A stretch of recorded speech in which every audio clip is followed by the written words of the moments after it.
Bismillahirrahmanirrahim. Assalamualaikum warahmatullahi wabarakatuh.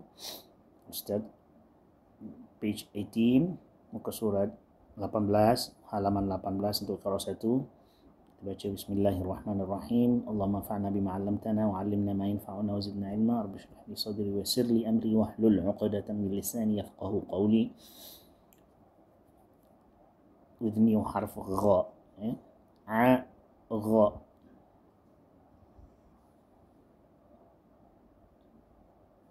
gha,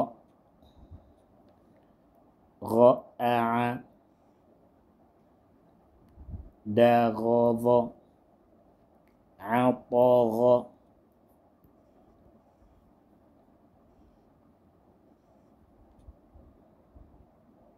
Now you know why do I circle. Sudah biasakan tahu kenapa saya bulatkan.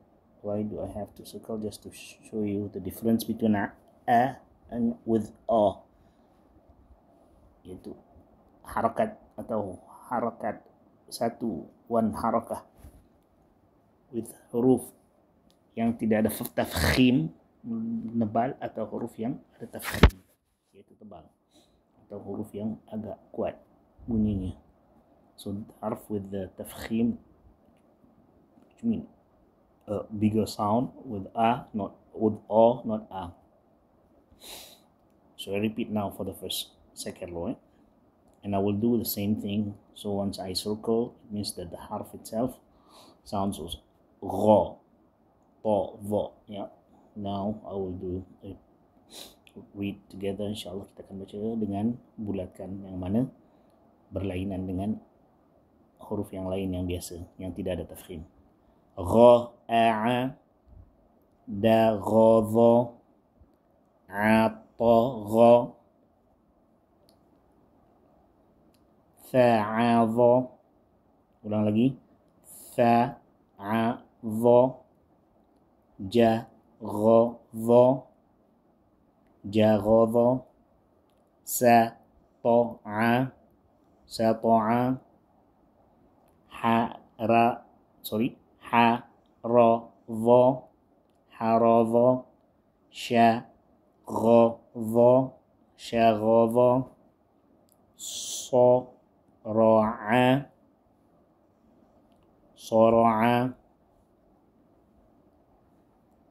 zakhadha, zakhadha, ba'adha, taghadha, taghadha.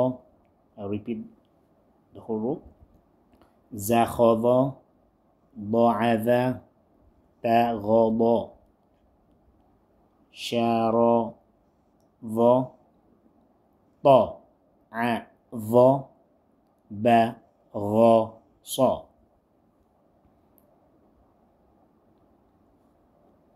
Should I repeat? Again, I will repeat again.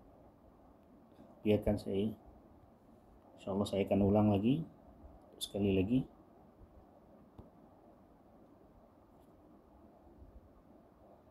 Kita baca secara cepat, satu kata dengan saya bulatkan yang mana.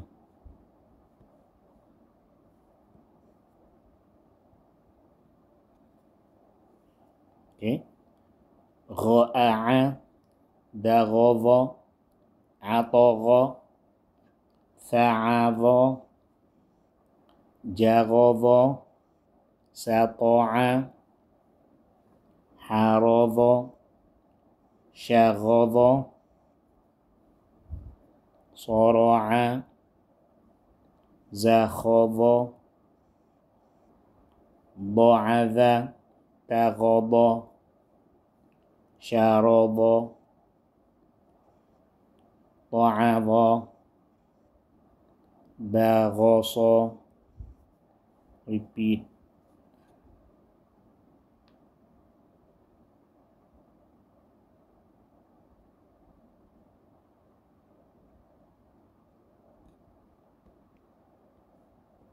From a to gha, abatatha, jahakha. Ulang lagi. Abatatha, jahakha, dadha, roza, sasha, so, bo, to, vo, a, gha. Final repeat. Abatatha, jahakha, datha, roza, sasha, so, bo, to, vo, a, gha.